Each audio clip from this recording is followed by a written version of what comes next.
আমি এখন অবস্থান করছি থাইল্যান্ডের ডুসিট সেন্ট্রাল পার্কে।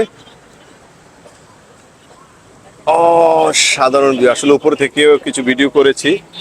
আর এখানে এই সেন্ট্রাল পার্কের এখানে রুফটপ গার্ডেন আছে, গার্ডেনে আছি। এখান থেকে লুম্পিনী পার্ক দেখা যাচ্ছে, এটা লুম্পিনী পার্ক। এবং এই সাইডটা